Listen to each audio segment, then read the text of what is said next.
All right, am I back? All right, sorry about that. I had all kinds of technical difficulties just now. Uh, so it looks like I was able to restart my computer and come back in, and I'm still here. Or so I'm back. Sorry about that. Hopefully my levels are all right. my voice, I don't know. My computer just went to absolutely bonkers. I don't know why. A few minutes ago it was fine, and then it wasn't. And unfortunately, it was one of those things where I thought I was all fine, so I didn't take a lot of time to double and triple check before I decided to start the stream. And then right when I went to start it, all of a sudden, wonky.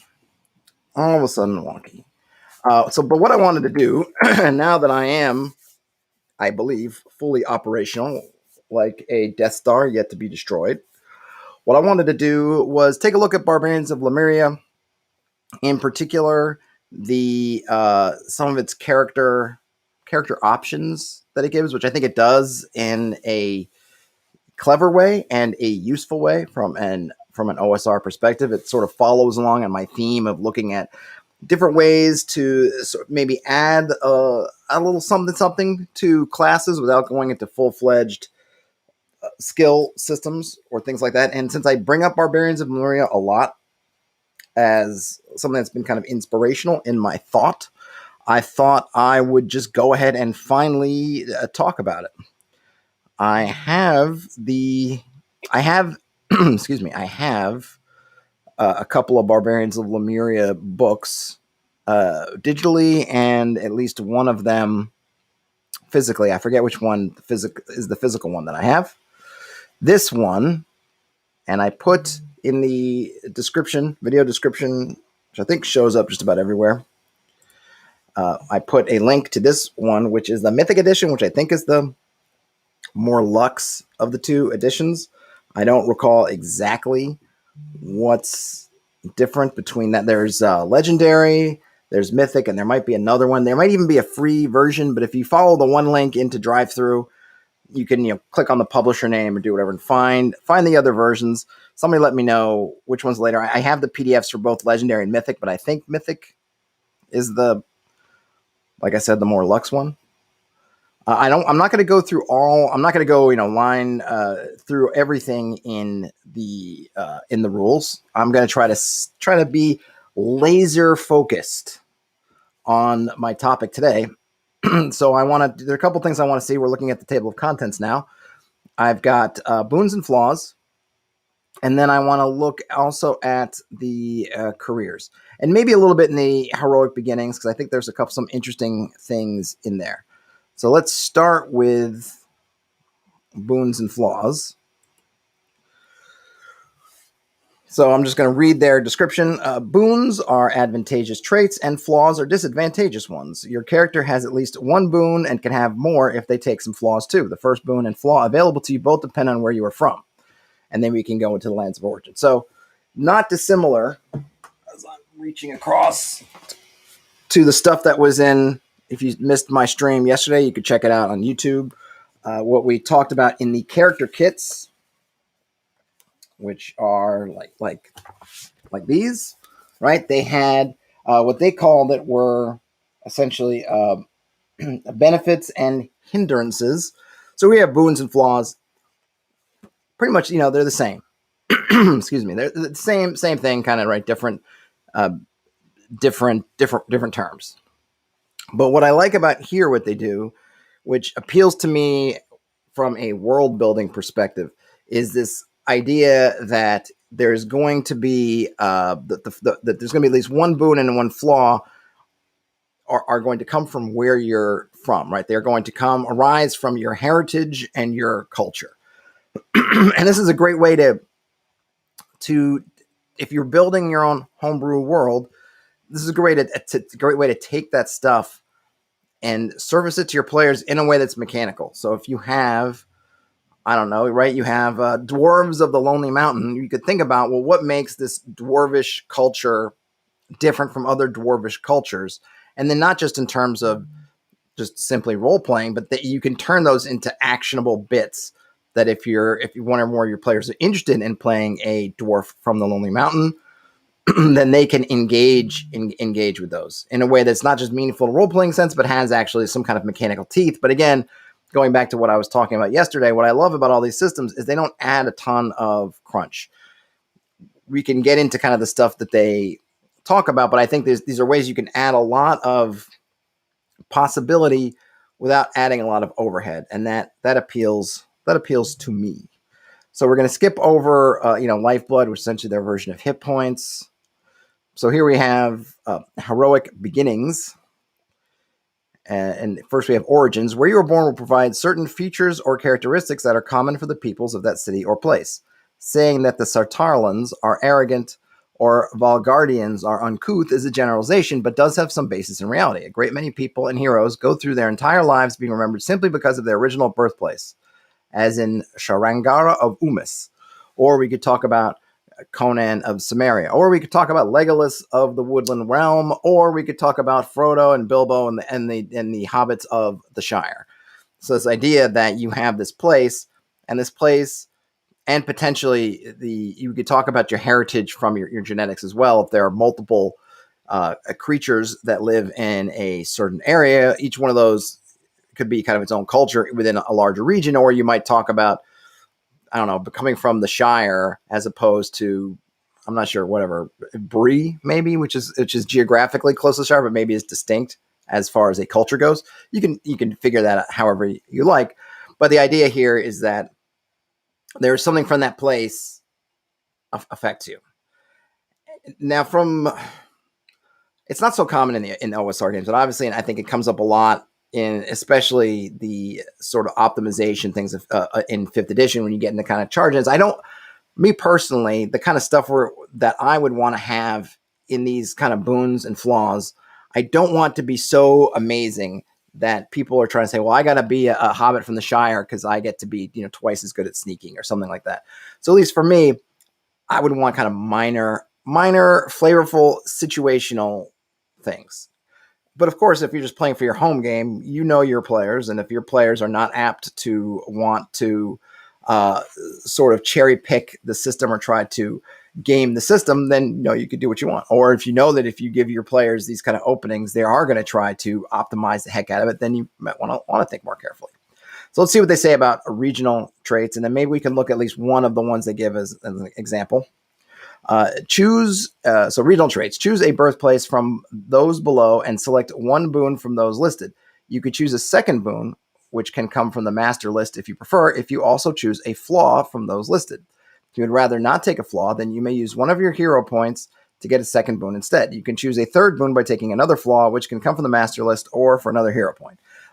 I'm not, hero points are how you construct characters in Barbarians of Lemuria, and from an OSR perspective, I'm not interested in those. But I do like the fact that, hey, you can get one boon for free. If you want more, you have to take flaws, which is a nice way of balancing them. You get one thing to kind of give your PC a little bit of an edge, but if you want more, you got to take something in return. Your first boon must be from your city or region, but you get it for free.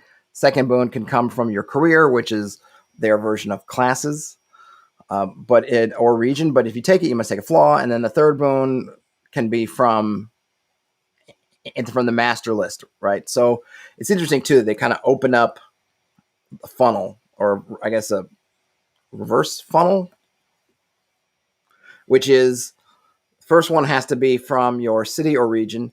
Second one can come from your career or region. So maybe it's not widening that much, but it's just different. The Venn diagram maybe opens up a little bit. And then the third one can be from anywhere, but you have to go in that kind of order. You can't just grab whatever you want from the master list if you didn't go through those other steps. So it's a nice way to balance people trying to cherry pick potentially a flaw that maybe they like as opposed to one that they might have to work a little bit for. It just gives them that, there's just a little bit of balance there.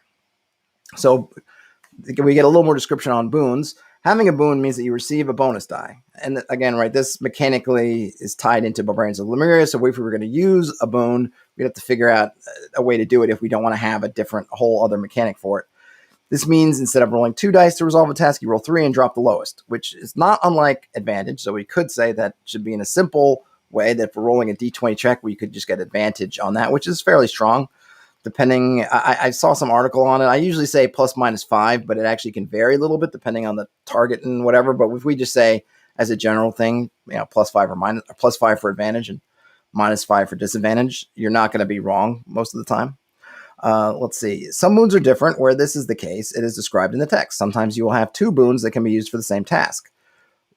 Task roll. If this is the case, you roll 2 bonus dice, so you're 4 dice and drop the 2 lowest. So maybe the main takeaway here is that you can stack your boons. If you've got, I'm not sure what they would be, but say 2 boons that affected being surprised in a good way, that it's not just one or the other. You get to have the benefit of both of them. Now, flaws. Having a flaw means that you take a penalty die. This means instead of rolling 2 dice to resolve a task, you roll 3, but you drop the highest die. So essentially, right, disadvantage. Sometimes you will have 2 flaws that affect the same task roll. If this is the case, you roll, okay, I'm not going to read the whole thing because essentially it's saying just the way you stack boons, you stack flaws, right? So easy peasy. If both a boon and a flaw apply, they cancel each other out. A full list of the boons and flaws appear towards the end of the chapter. Well, okay, we'll take a look at those to kind of see what they are looking at. So obviously it has its own campaign world. There is a setting here for Barbarians of Lemuria. We're not invested in it at all, but let's read through maybe 1 or 2 of them just to get an idea of the kind of flaws and the regions that they're talking about. So since it's right here, I'll just read the first one. Axos Mountains. If you're from one of the Axos tribes, your first career will be a barbarian. You are also likely to be a hunter. The tribes of the Axos Range are noted for the use of the sling to bring down game. Living in the high peaks and crags of the Axos Range are the winged men. Okay. So here are the boons you get, or are possible. Alert, born athlete, disease immunity, hard to kill, keen hearing, keen scent, mountain born, quick recovery, strength, feet. I think that's 10 so far. Trademark, weapon, war cry. So there's basically 12 different boons here. Frederick Work, thanks for joining, says, reminds me of the first edition Hackmaster. Yeah. So basically we have a choice of 12, and one of them we can just take for free.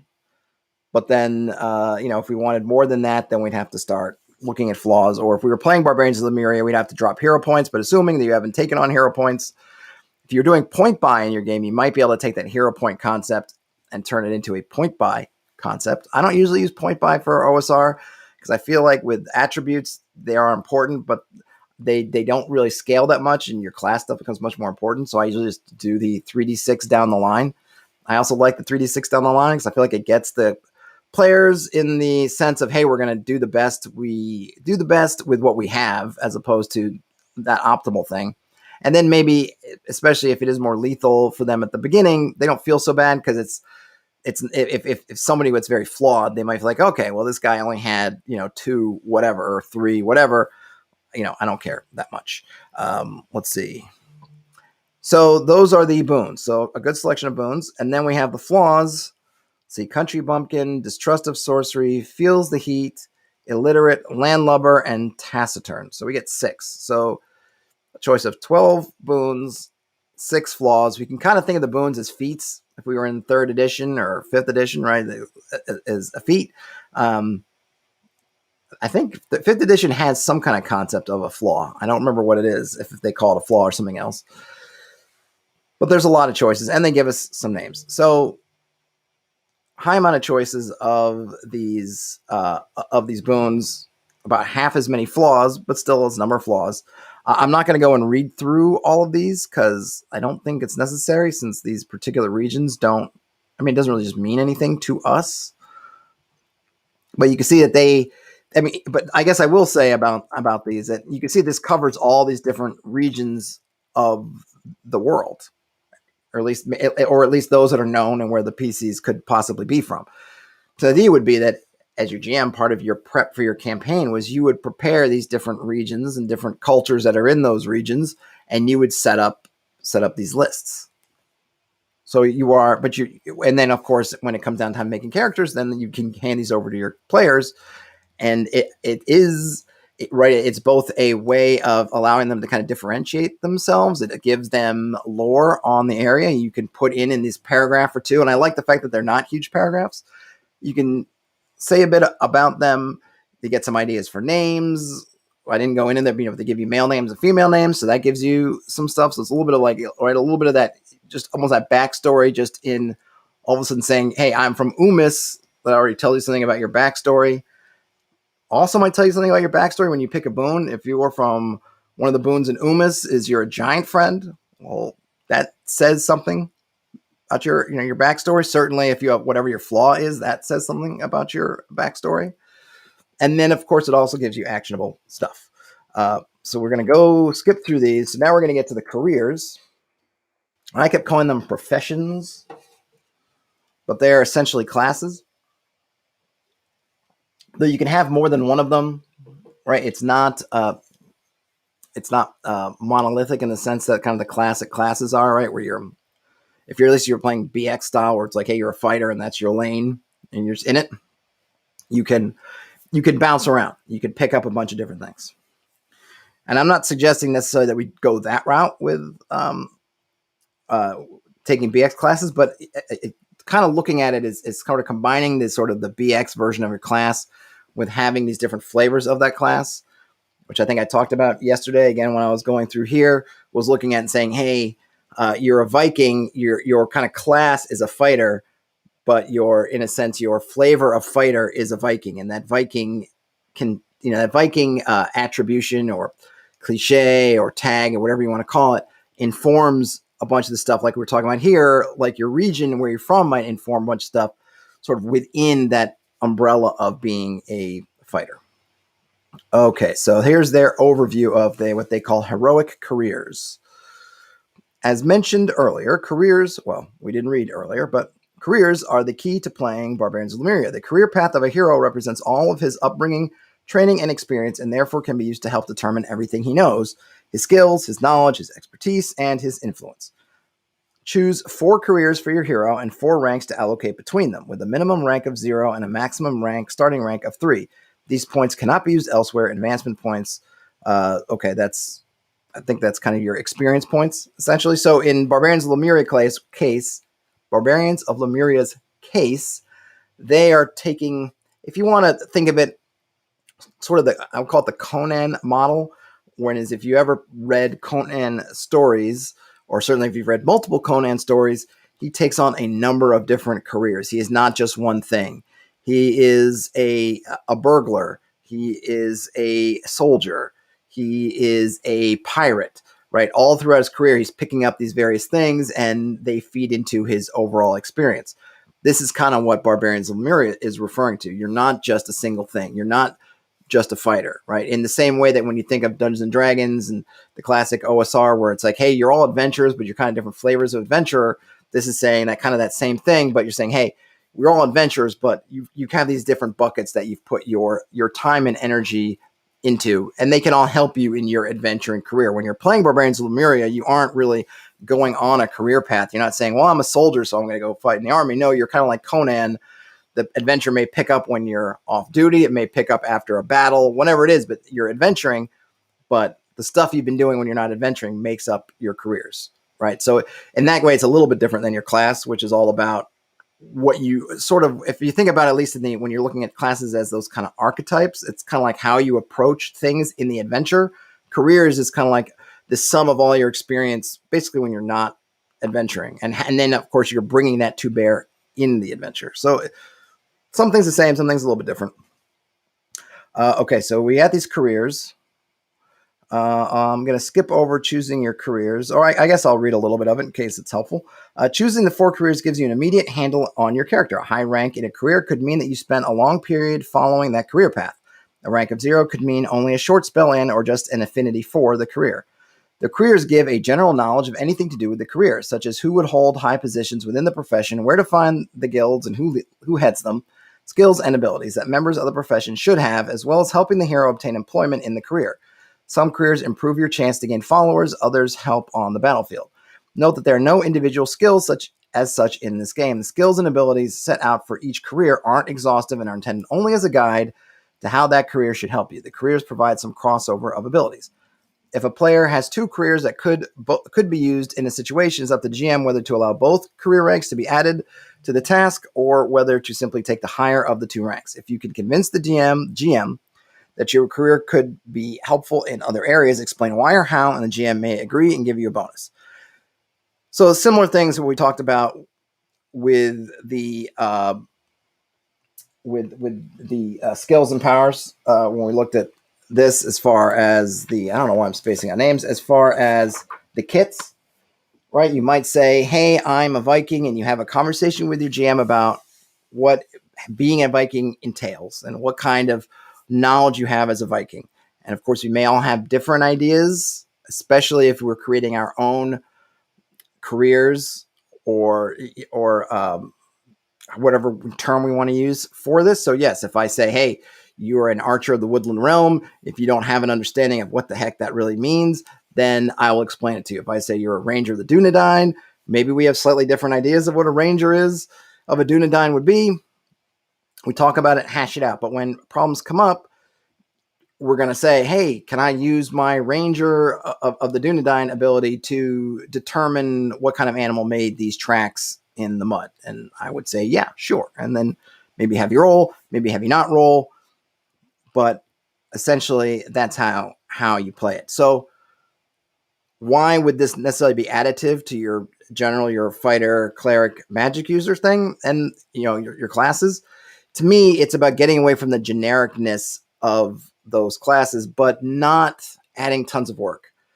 So, one option, and I've talked about it other ones when I did my kind of creatures as class videos, is, hey, take all these things and make classes out of them. And I think that's great, but I understand and I appreciate that takes work. If I'm going to make a particular elf ranger class, I want it to be really different than something that's out there. Maybe and maybe for an elf ranger class, I would say, yeah, that's got enough different stuff that I want it to be its own thing. I don't want it to just be a fighter. I want it to be sort of unique to them. Make a class out of it. But you might have a lot of situations, maybe in different elf cultures. Maybe you say, well, I want to have elf rangers, but I've got my high elves, I've got my sea elves, I've got my elves from the woods.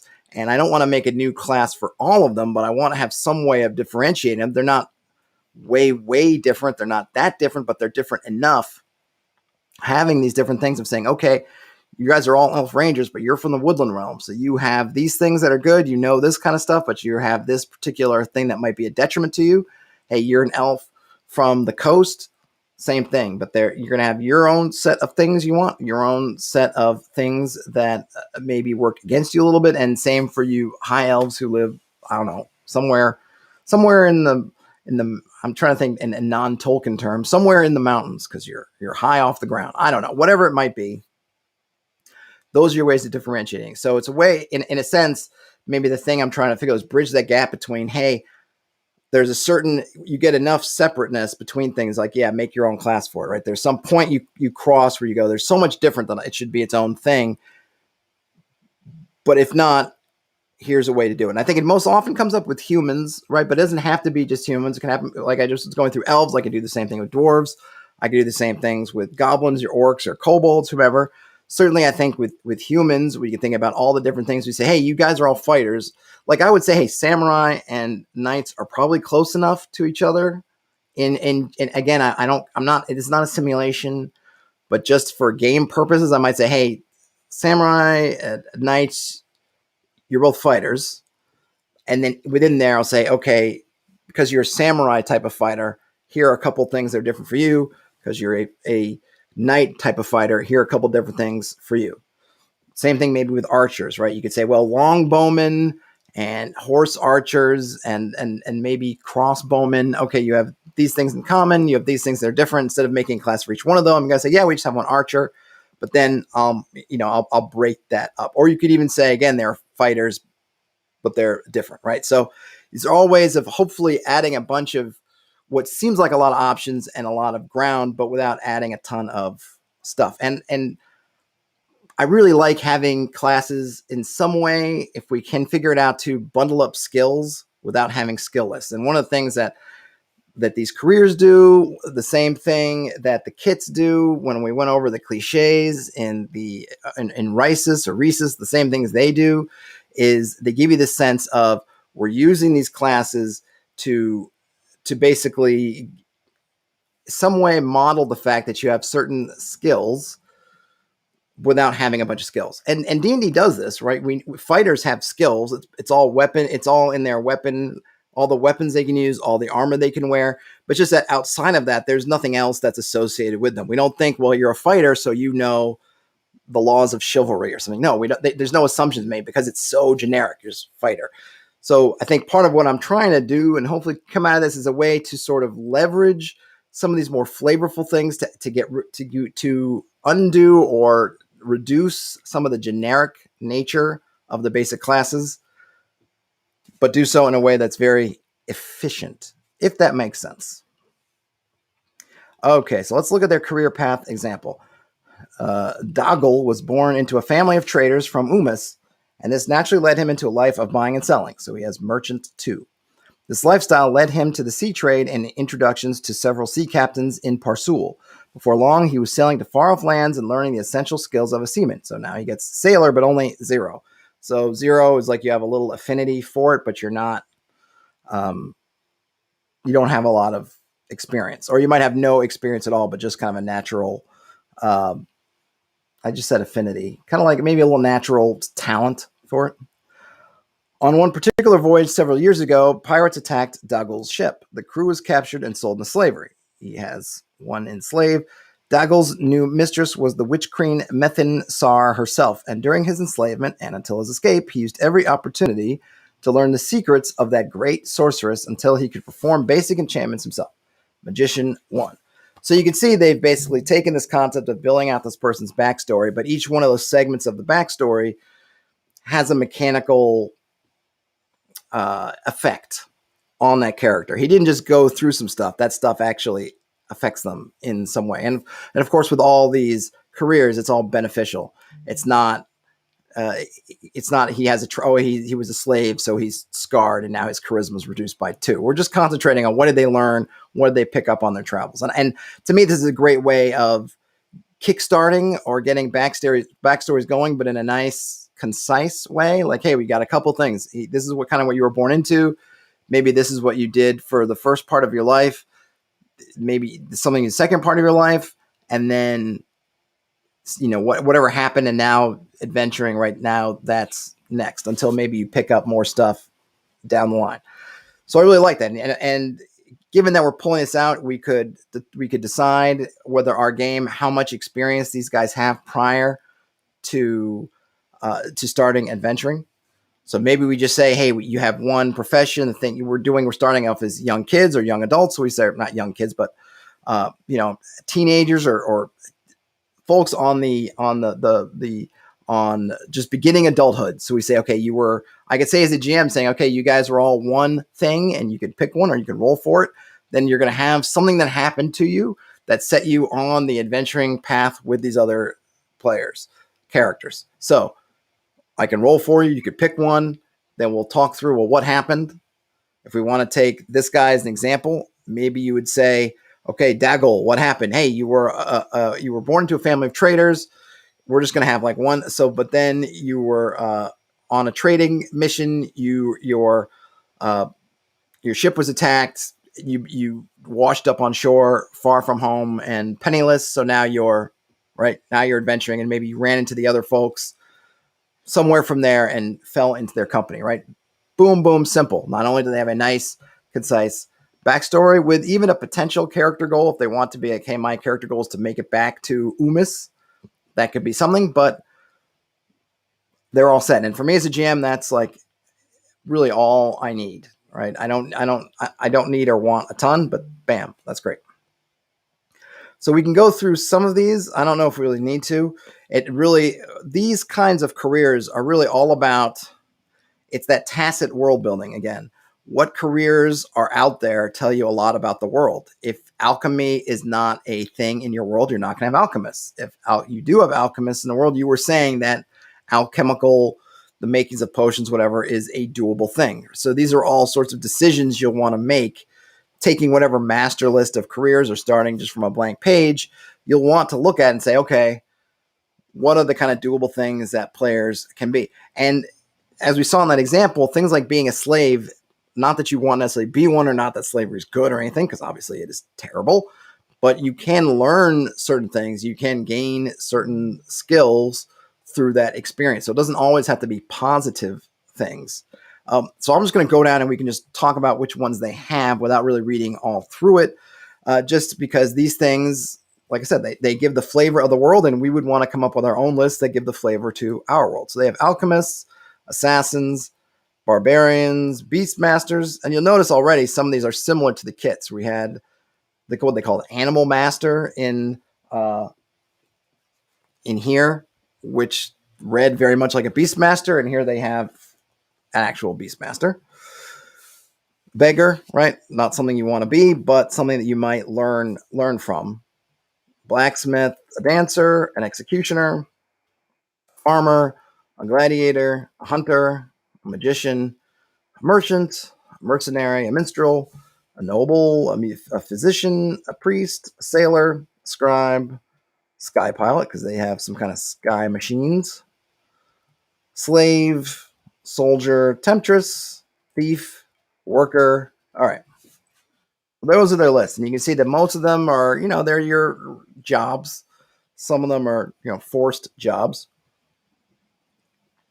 Or I suppose a beggar could be something you do in the absence of another job. But still, it is a job. And we would want to create those. Maybe in one stream we can just kind of try to riff off and create some for a world as a good exercise. Because I feel like I've been going down this path with some of these videos. And I do want to sort of see if we could put them together into something. So maybe that's something we could do. But for now, we'll just say, hey, take these and use the ones that fit your setting. So these, we'll go down through the boons and read a couple of these because I think it's interesting to see, power levels are not going to be the same, right? You'll want to, much like with feats and anything else like of this kind, you will want to, this is a way for you to tweak the power level of the game, right? If you want your players to be much more powerful than maybe their vanilla OSR counterparts, you can amp up these sorts of boons. If you want to play it very just gritty and low, sort of even not much more powerful than the vanilla counterparts, then you can, tamp them way down. I think anytime you're going to give them a boon, if I just have a regular fighter, say a BX fighter, and then I've got a BX fighter with a boon, the boon is should give them some little edge, but obviously I can decide if that's a lot of edge or not a lot. And of course, maybe I say that with that boon comes a flaw. So maybe you could say at some point they kind of even out to 0. It's up to you. But let's see what kind of they have. We just got to keep in mind that the power level is going to be for Barbarians of Lemuria, and that we would have to adjust them for our game potentially. So you've got artistic. You have an artistic flair, right? Attractive. You've got great charisma. You're alert. I think if you've played, I don't know, when the alertness feat came out. When did feats come out? Was that a 3rd edition thing? But I'm assuming if you've played any time since 3rd edition, you're probably aware of alertness some way. Let's see. Battle harness. The boon allows your character to wear a chainmail bikini or loincloth and battle harness, light armor at best, and treat it as if it were medium armor. So that's basically you're almost your movie, your Hollywood. You can wear kind of Hollywood armor and actually make a go of it. And you're a beast friend. You have blind combat. You're a brawler. You're a born athlete. You're born in the saddle. You're born at sea. You're a carouser. You have deft hands. You're desert born. You can detect deception. You have disease immunity. That one's a powerful one, right? Depending on your campaign, right? You're immune to all diseases, even magical ones. So I might not put that in my game, or maybe I would just say you have advantage on rolls to save versus diseases, or maybe you say that only one of those exists. I don't know. That's definitely, I feel like depending on your game, that's a pretty powerful one. Bandits Keep says, oh, hey, hello, Bandits Keep. We have to figure out when our next video we're doing, by the way, or series of videos. He says, I like the idea of doing this for each player versus creating a bunch up front. Tell me about the character you want to play and let's hash something out. Absolutely. Yeah, I think with the, so I do think that's a great idea, but I think it's going to depend somewhat on your players, because some players, they're going to want to see examples, right? Some players are going to come to you with an idea and say, I want to do this. And this is why you should always be open to having that conversation and not saying, well, this is all the careers there could ever be, something like that, right? You write down a selection. I think it's great for the players who are going to come to you and they're not going to know what they want to do. And maybe you need something to populate a table so that you can roll on a table to figure some of the stuff out. Some players are going to come to you and say, I have a concept. Let's figure that out. And that's where certainly being open and saying, yeah, let's hash it out. So I think it's good to have both. I think it's good to have, hey, let's have some. And again, it's also, I think it's really is a world building exercise. It really forces you to think about your world, and you may have it loosey goosey in your head about various cultures, but then it really allows you to kind of nail it down. And sometimes I think you need to do that, and it's a good exercise to do that. But yeah, I think it's also good to be open and say, hey, you have an idea, let's figure it out, which I do like to do. All right, so disease immunity, escape artist. Right, this is basically ability to escape from chains and manacles and the like. Excellent laboratory. You got a first-rate lab somewhere. You got a great library. You're fearless. You got fearsome looks. Friends in high places, friends in low places. You're a giant friend. You have giant strength. You have great wealth. You're hard to kill. You've got a healing touch. You're highborn. You inspire. You're jungle-born. You're keen. Have keen eyes. You got keen ears. You got keen nose. You're learned. You're low-born. You have the magic of the Sorcerer Kings. You're marked by the gods. You're a master of disguise. You have mighty fists. You're a mighty shot. You're mountain-born. You got night sight. You got nose for magic. You got your plains-born. You got poison resistance. Power of the void. What's this power of the void? You have gazed upon the darkness of the void and received 2 extra points of arcane power. All right, so you're a little bit more powerful, but you have to take a flaw. Quick recovery. You're resistant to sorcery. You're a savant. You've got a silver tongue. You're sneaky. You have, what's a strength feat? Oh, I see. You are able to focus your strength to perform for particular tasks. And those things are basically breaking, lifting, pulling, or pushing things. You're swamp-born. You have thick skin. You got tools of the trade. You're tundra-born. You've got a trademark weapon. You've got a war cry. And you have winged man ability. I think a winged man is just a man with wings, but I don't think you have to be a winged man to take that. It's kind of like you are swift as a falcon or something. None nothing. Hello, Mr. Nothing or Ms. Nothing. I guess I should just say none nothing until I know for sure. Sometimes you can make these for a player. Other times for a campaign, these ideas put a framework around the GM, just making it up and ad hoc. Yep. Yeah, I think frameworks are great. And as always in our home games, right, where you need to break the framework, you break it. But it's nice to have one to break because in the absence of things, you've got the framework to kind of guide you. So those we can see the kinds of the kinds of boons that they have. A lot of things you can see that if you're familiar with feats from 5th edition or 3rd edition, a lot of this kind of similar type stuff in here. Some things that are sort of intriguing you could play with is I was talking before about, hey, elves, right? And elves usually get if you're playing, depending on your edition, because originally nobody got dark vision, but at some point some certain species got dark vision. But what you could do is say, hey, that's one of the things you can get, but maybe you can't get all of them. Maybe you take those elven kind of traits and say, look, I want to have elves essentially. I want to kind of tamp them down a little bit. So if you're a starting elf character, you're not going to get resistance to charm, or you're not going to get like charm proof and resistance to paralysis from not whites, whatever. I'm forgetting the creature ghoul touch. Maybe you'll say, okay, and you're not going to get dark vision, but you can get one of them. And then if you want to have more than one, you can get a flaw. And then you can have some elves have the dark vision. Some elves are resistant to charm. Some elves are this.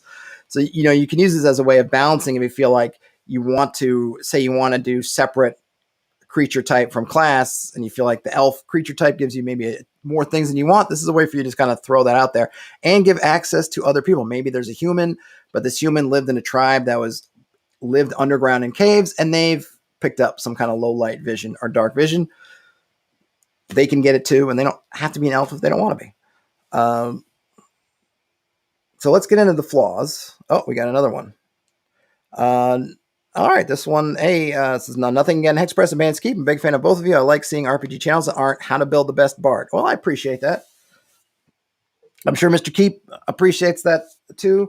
Yeah, I'm not big. I don't want to get on a huge aside on it. I'm not huge on the which spells are the best, build the best this thing sucks. I just don't care about it that much. And frankly, especially for 5th edition, I'm not I enjoy the game. I played the game. I would play it again, but I'm not so into it that I'm keenly looking up all those things. And I'm just not in. I'm not in the whole charge in character generation circus, and I don't keep up with all the balancing things. I kind of think play what you think is fun. Usually, when I see all these discussions about, hey, my party's starting Curse of Strahd, what class should I play? I'm always the one saying, play the class you want to play. Maybe it's more difficult, sure, but who cares? Just play what's going to be more fun, and then live with it, and then that's part of the adventure. Is you guys who may not all be optimized for Curse of Strahd get to give it a try, and then if you succeed, then boy, isn't that a better accomplishment than if you guys had all created Curse of Strahd killing characters and then went through that way? All right, so flaws. Most flaws make your roll penalty die. They covered that already. I'm just going to read some of these, and I think they're probably mostly going to be self-explanatory, but maybe I'll read a couple of them if I feel like they're not. So you have absent-minded. So this is, while you're not necessarily stupid, indeed you may be brilliant, you have difficulty keeping track of appointments, people's names, items on lists, and various other memory-based tasks. This means that sometimes the GM will spring things on you that your character forgot. So that's kind of a fun one, right? As an aside, I make all my players keep track of their stuff themselves. And this is something that I don't even remember so much back in the day, because I don't feel like the games I was playing back when I was younger, it didn't really matter. We didn't have to remember much. But certainly when I played in a long-running adult game, our GM, I was a player, our GM was very much on the note-taking. You want to remember it, you write it down. If you don't write it down, then hopefully somebody else wrote it down. If nobody wrote it down, then you just forgot. And there was nothing about, well, my guy's got 18 intelligence. It doesn't matter. It's part of the game part. You are in track of keeping track of your stuff. You write it down. If you want to remember it, write it down. And now so much stuff is online or digital. There's really no reason to just have, I don't know, notepad up on your phone or on your laptop or wherever and just type in stuff like, hey, we met so-and-so the magician, and write so-and-so the magician's name down. In fact, now what I do, I actually make it easier for my players, is I will put stuff on Discord in the chat, but I don't tell them it's there or not. I'll put it in the chat. I have a special channel called Lore, and I will drop stuff in there. If they forget or they can't find it after I put it in, because obviously as we're playing the game, the chat scrolls up and things, it's all there in the history. Nothing's removed, but if they can't find it, they can't find it. And if I forgot to write it down and they didn't write it down, well, too bad for them. All right, so that was absent-minded. We have all thumbs, right? It's just kind of you're fumbly, you're arrogant, you're a braggart, you can't lie, you're a city dweller, which, you don't do well in the wilderness. You get combat paralysis, you're a country bumpkin, you're cowardly, you have cravings, you're cursed, you have a distinctive appearance. This one's interesting. There's something about the way you look that sticks in men's minds. Perhaps you have a very memorable scar or tattoo. Maybe you were born with 6 fingers on your left hand. The 6-figured man. Whatever it is, you have some superficial characteristic that causes you to stand out. You gain a penalty whenever you try to disguise yourself or maintain a low profile. If you're also hunted, bounty hunters and spies are twice as likely to spot you on entering or leaving a city. So that's a nice, interesting one, right? Distrust of sorcery, drunkard, elderly, fear of something. You feel the cold, you feel the heat, you're greedy, you're gullible, you're hot-headed, you're hunted, which we just talked about, you're illiterate, you're infamous, you're a landlubber, you're lumbering, you're lustful. You have a curse, Morgazon's curse. Oh, you're kind of kooky, so figure out how this kookiness manifests. You have a missing eye or ear, you have a missing limb, you're a mute, you're a non-combatant, you are obsessed, you have poor eyesight, poor hearing, poor recovery, you're taciturn, you are ugly and brutish, you're unprepared, you're unsettling, you're untrustworthy, or you're a zealot.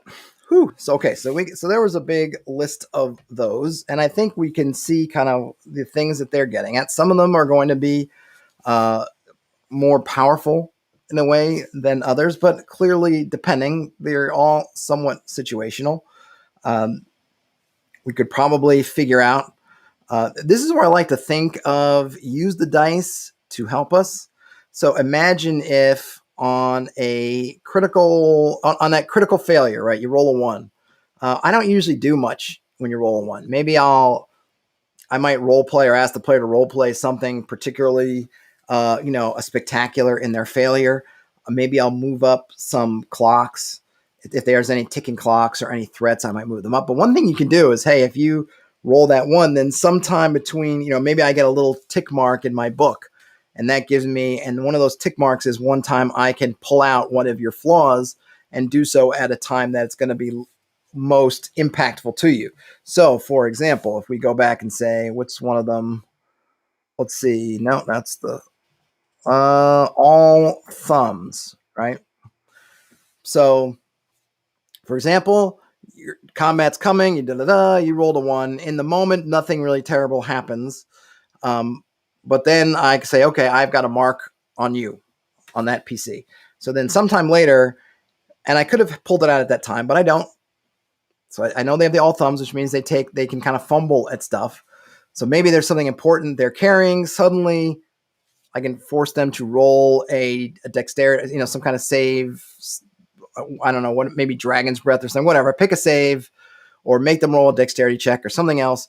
And then at that moment, their clumsiness reveals itself, and it's in an important moment, right? So it's kind of like it's playing with the idea of sort of fate, right? That you couldn't control the dice, but whatever you did with the dice, that sort of triggers fate, and that fate's going to come along. And of course, as a player, you're sort of aware of it. And maybe you say, hey, if you roll a 20, by the same token, you can scratch off one of those. So if you roll a 1 on something, you know that flaw is coming up. And if you're lucky enough to roll a 20, then maybe you can scratch that off the ledger. So maybe that balances out over time, but it's kind of a fun way. I think it's always nice. I don't necessarily like fumbles as a table, because I think that sometimes they penalize folks who have to roll a lot for them, like fighters, if you get multiple attacks. And while it can be interesting to fumble, sometimes I feel like the fumble tables go way too far. Oh, you fumble and you hacked off your own arm or something. It's like, come on, really? I don't think that's going to happen. Whatever. Some people love fumble tables. I'm sure there's some fumble tables that I would appreciate, but I think here's a way of having a sort of fumble table, but it's even a little bit more interesting because I can pull it out. I can start to think about, when might their clumsiness come out and haunt them, right? It would be easy just to do it where they fumble their weapon away, but what if they've done something where they're carrying something important or something that's very it might break easily. Oh, they need to get the potion in their combat, and it's in a glass vial, and they drop the vial. Like you could just have a lot of fun. Maybe even other players can use their roll 20s to get rid of somebody else's, that fate mark. So that might be a nice thing. And maybe the fighter say, yeah, I'll give up mine so that the thief doesn't get fumble when it's least likely. Whatever. You could have a lot of fun playing with those sorts of things. And then, of course, they do also have kind of role-playing elements, right? It's not just something for me as a GM.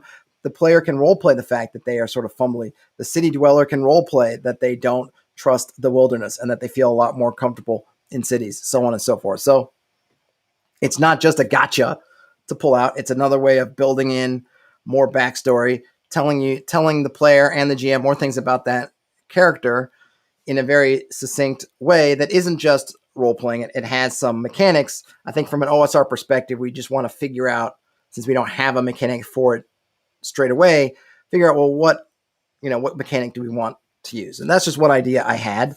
I think there are probably tons of different ways you could do it. Maybe you could roll a die every session or every day to see if some flaw arises itself. You could do 1 in 6. And hey, if you've got 4 players, then 5 and 6, nobody's flaws exposed. But if you had 6 players, maybe all of them, or you could do 1 die more. I don't know. It's probably about 1.5 billion ways you could figure out how to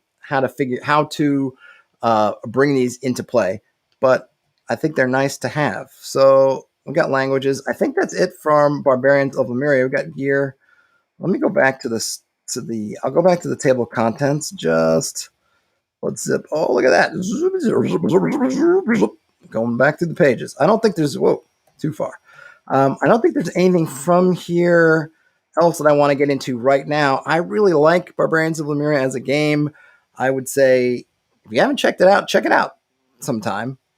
I don't know how much it goes for on drive-through. I did link to it in the description. I think as far as As far as what I am proposing that you might want to take out of it is, again, going on this theme that I've had of some type of kit, or in this case, careers, to help generate a lot of, generate a lot of material for you as a GM, for your players, and helping them, one, ground themselves in the world. Because if they can say, hey, I'm from this part of the world, and not only is it just a little, if you say something, well, I'm from, in my game, I have a town, Nobbs Hill. That's kind of the players, sort of where everyone's from, right? I could just say, okay, you guys are from Nobbs Hill, right? And what is it? Nobbs Hill was named because there was a giant named Nob that used to live here, and the guy who apparently, theoretically, founded the town, killed the giant Nob, took the town, named the town after his, essentially named after the giant, right? Nobbs Hill. And that's what I might tell you as a player. And you say, okay. And I might say, okay, and their main things they do around here is there's sort of farming that supports the town, and they're a lot about mining in the hills. There's kind of a quarry in the hills, and they do mining and prospecting. Okay. Well, that's fine. But if I can also say, but being from Nobbs Hill, you can look, you might have some way of noticing mineral veins, since or if you say, like, well, your family were miners from Nobbs Hill, then that might give you something. Yeah, you grew up in the quarry and place, like, you know some things about stone. You know some different types of stone and minerals. You might even have be able to look at something and see if there's a vein of mineral in a particular piece of rock, or something about the rock that's good. But then also, the life of a mining family is a hard one. So the flaw you would have would be you have a propensity towards alcoholism. Your propensity to drink too much and not know when to stop. I haven't really created a lot more work for myself, but what I've given is these things, assuming that I've come up with some way I want to mechanize them. They've got mechanics attached to them, and I wouldn't, these would just be I would want to put in sort of a general mechanic that these would fall into, but there's also role-playing stuff that automatically gives this player an idea of thinking about, okay, I'm from Nobbs Hill. Oh, was I a miner? Was I a farmer? And then maybe there are farmers out here. Well, what else are from the outskirts of Nobbs Hill? And I say, okay, there's also hunters, and there's going to be the foragers, and there's going to be the folks that do, the kind of local trades. Okay, so there's going to be a blacksmith. There's going to be some, folks who gather woodcutters. And then I can think about, okay, what do all those things mean? And that gives me as a GM, that forces me to think about, well, what are all these elements around this town? And that's going to help me, because I might not have thought about those things. And I know it's happened to me where I've thought about, like, I didn't really think about that. There had to have been, because someone will say, like, oh, is there a Fletcher? And I'll go, oh, I didn't really think about it, but I guess there must be, right? So yeah, there's a Fletcher. This, not only do I kind of have it gives me an opportunity to think about this stuff up front, but it's things that the players can then feed into. Okay, so I'm from a family of Fletchers. And then I think about, okay, well, what happened to you and why are you adventuring? And then we can do that. And so you have a backstory, but the backstory is also mechanized. And I really like that. I know people in 5th edition love their backstories, and there's nothing wrong with them, but they are often not mechanized at all. And that's when we end up with these weird stories. I am the son of a demon prince, and then but my father, the demon prince's kingdom, was overthrown, and I went under the sea, and I traveled across the plains, and I ended up in Phandalin. Okay, what do you get out of all that?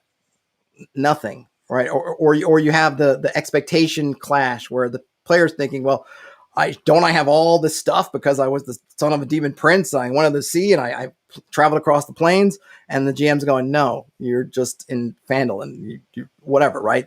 These weird ways. This way, it's all set, right? If you pick nobility, something else, then yeah, great, you have that, and then we get these other things, and you have right away you can match up expectations with, hey, these are the things that I feel like are part of this character.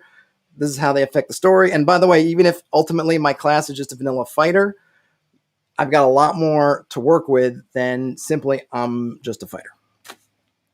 But, I think I don't have much more to say about this. I do apologize sincerely for the technical difficulties. I hadn't had any technical difficulties for like a week. But I don't know what happened to my computer before. So, I know, the first 5 or 6 minutes, I don't even know. I'm afraid to even go back and look once I see the recording, just what kind of nonsense is happening in there as I'm trying to fiddle with my computer, and all my screens were freezing and I had to reboot. but I'm glad that folks stuck with me, so I appreciate that very much. If you haven't been watching this and you're not subscribed to the channel, please subscribe. It helps me out a lot, and you will get informed when I have these streams. I tend to do them every day during the week, at least so far this summer. I've been able to do that at least for the past few weeks. I'm hoping to keep doing it maybe till the fall. We'll see what happens after that. It gives it a thumbs up if you enjoyed the stuff. Like I said, Barbarians of Lemuria is great. I really encourage you to check it out. The link is in the description. I will maybe do more with this, but I really wanted to concentrate on these things that I end up mentioning a lot, but never actually talked about directly. And that was mostly the professions, but then also the boons and flaws. So I'm glad I finally got a chance to do that. So next time I mention it, I can say, hey, check out this video where I go through it. But let me know if this gives you any inspiration for your game. At some point, I am going to do something with all this stuff. You know, I feel like I have my own heartbreaker that's just forming in my brain that's going to try to pull in all these things. I don't know exactly how I will do it, what form it will take, etc. But if I do come up with it, maybe I'll work on that, and we'll have some streams where folks can hang out with me as I try to hash out all these ideas into something usable. But thanks for watching. Oh, Bandits Keep says, reminds him of Darkness Points in Coriolis. I have not read Coriolis, so I'll have to check that out. Darkness Points, awesome. Hey, Bandits Keep, let's ping me afterwards, or I'll ping you afterwards, so we can figure out, because we got more videos to do. I'm ready. So if you got topics, let's talk about them. But everybody else, have a great rest of your day, night, weekend, weekday, whenever you are watching or listening to this. Thanks for being here. Game on, and I'll talk to you later.